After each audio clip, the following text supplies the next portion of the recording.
We all wake up with the same dawn, the same chance to turn a new page. Yet, some people unlock new rooms in their lives, while others keep walking the same narrow hallway, day after day. The difference isn't always talent, luck, or where you were born. It's how we treat the quiet moments that knock on our door, the small choices that whisper to us. Most of us wait for a louder knock.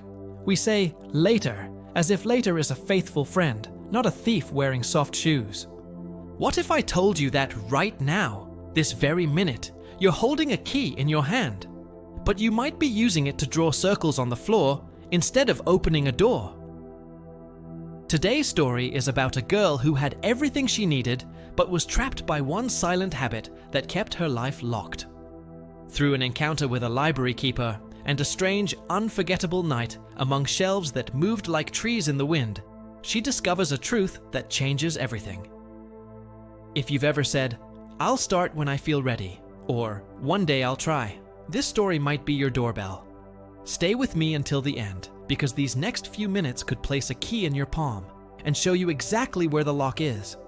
Once there lived a young girl named Mira. She had thoughtful eyes, a clever mind, and a family who believed in her. Her teacher said, "You notice things others miss." Her friend said, "You could do anything." She had notebooks filled with brilliant ideas, half-sketched plans, and unstarted dreams. But Mira had one quiet habit. She delayed beginnings. When her mother asked, "Can you help me with the garden?" she'd say, "After this video." When her teacher announced a storytelling contest, she whispered to herself, "Next year, when I'm better." When a friend invited her to join the debate club, she smiled politely. "Maybe later, when I feel ready." Days became weeks, and weeks became seasons. Others planted seeds, practiced their skills, stumbled, and grew. Mira just collected reasons the way the sky collects clouds. She was an artist of almost. One afternoon, after leaving yet another page blank in her notebook, Mira wandered into the old town library. It was the kind of place where dust danced in the sunbeams like shy fairies, and the clock spoke in gentle, reassuring ticks. At the front desk sat the library keeper, a woman with silver hair and eyes that looked as if they could read closed books. "You look like someone carrying a key she's afraid to use," the keeper said softly. Mira blinked in surprise. "A key!" The keeper stood up, slid a wooden drawer open, and placed a simple brass key on the counter. It was warm, as if it had been waiting in the sunlight. "This is the key of first steps," she said. "It opens a door in our library that some people never even notice. Take it tonight if you're brave enough to see what most people only feel." "Where is the door?" Mira asked, her curiosity piqued. The keeper just smiled. "You'll find it at closing time. Doors like to be found, not chased." When the library finally emptied and the evening sky grew behind, her heart pattering like rain on a window. The lights dimmed. The tall bookshelves seemed to stretch even taller. The aisles between them appeared to rearrange themselves, shelf rivers forming, paper leaves rustling in the silence. Then she saw it. A slim door at the end of an aisle that wasn't there before. It had no name, just a keyhole that breathed a tiny wisp of fog, like a sleeping thing.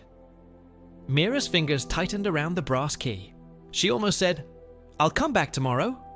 But instead, she turned the key. The door opened to a circular room, lit by a single lamp that didn't flicker.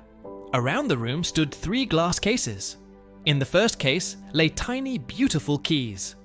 In the second, heavy, imposing locks. And in the third, an hourglass whose sand rose upward, not down.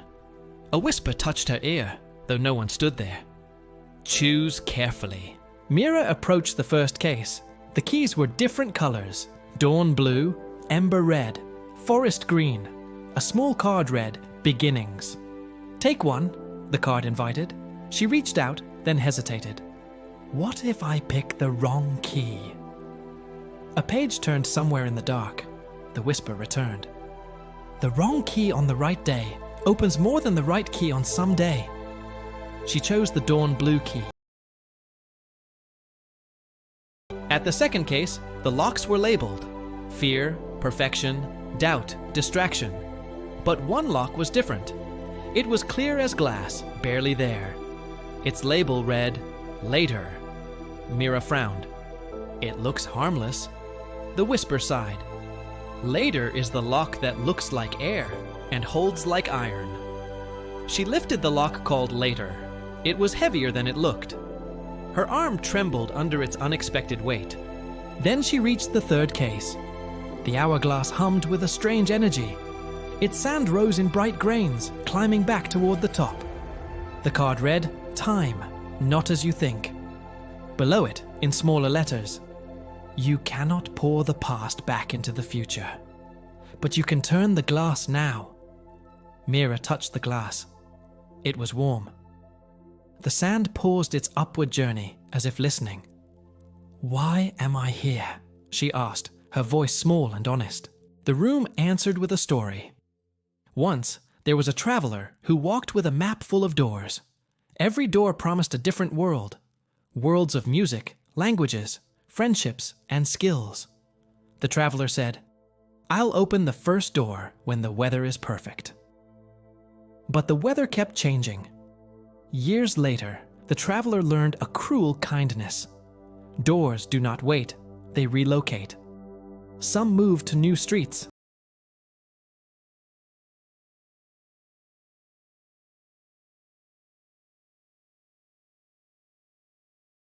Started. An old mason who was building a wall nearby replied, "Doors favor feet that move. The key was never the problem. The step was." The lamp in the room brightened. The whisper was gentler now. "Mira, you keep polishing keys instead of opening doors. You collect reasons like souvenirs. You delay the first step, and the first step is the only bridge you ever truly need." Mira's eyes stung with tears. "But what if I fail?" "Failure is a hallway," the whisper said, "not a wall. Walk it once, and it leads you to a better door." "What if I'm not ready?" "Nobody is ready for water by staring at it. Readiness is what your feet write on the surface when they begin to move." She looked again at the locks. Fear pulsed. Perfection glared.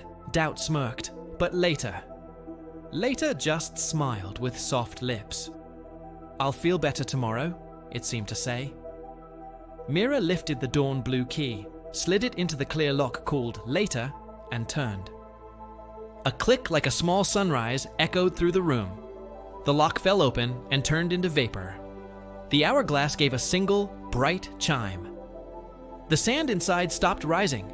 It began to fall, naturally quietly, exactly as it should. The shelves around her shifted again, revealing a small wooden desk with paper and a pencil. A placard above the desk read, "Write one paragraph now. Not perfect. Present." Mira sat. Her hand trembled, but she wrote a single sentence, then another. Her heart slowed. The lamp grew warmer. The room didn't demand a masterpiece. It simply asked for a beginning. When she finished her first paragraph, the dawn blue key cooled and changed color in her palm, turning into something colorless and clear. The lamp whispered, pleased.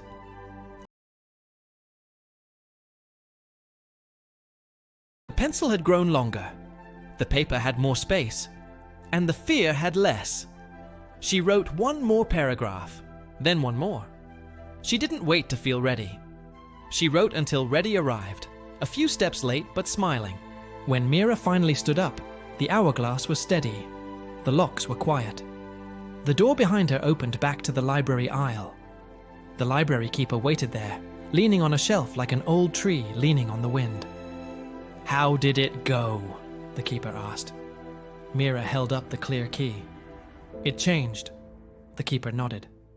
"Keys do that when you do." "Is it magic?" Mira asked.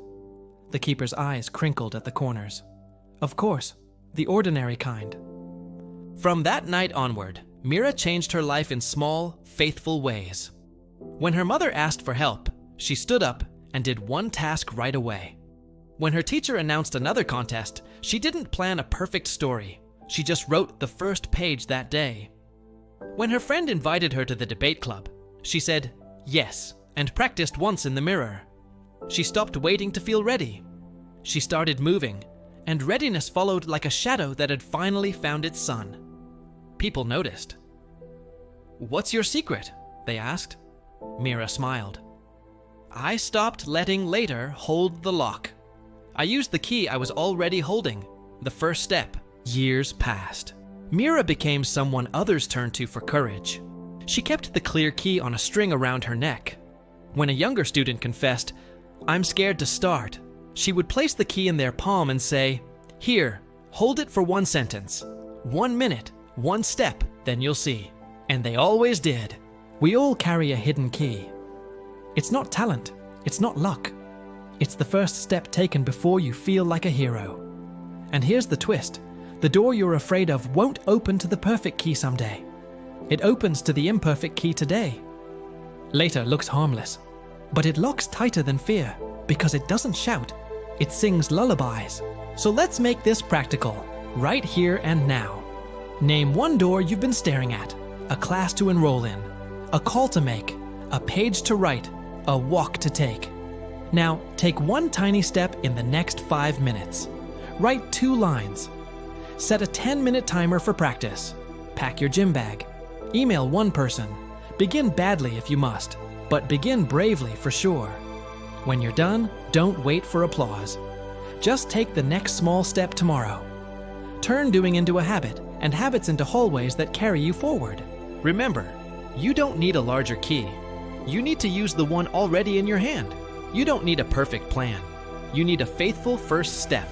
And you don't need to defeat fear before starting. Just start, and fear will have to keep up. Tell me in the comments, what door have you been circling? You will take in the next 5 minutes. Let's turn keys into doors, together. You can't control how fast the sand falls, but you can decide which locks you leave behind. Start now. The key is warm in your hand. Open the door. Thank you so much for watching. If this story helped you, please consider liking and subscribing for more content to help you on your journey. See you next time.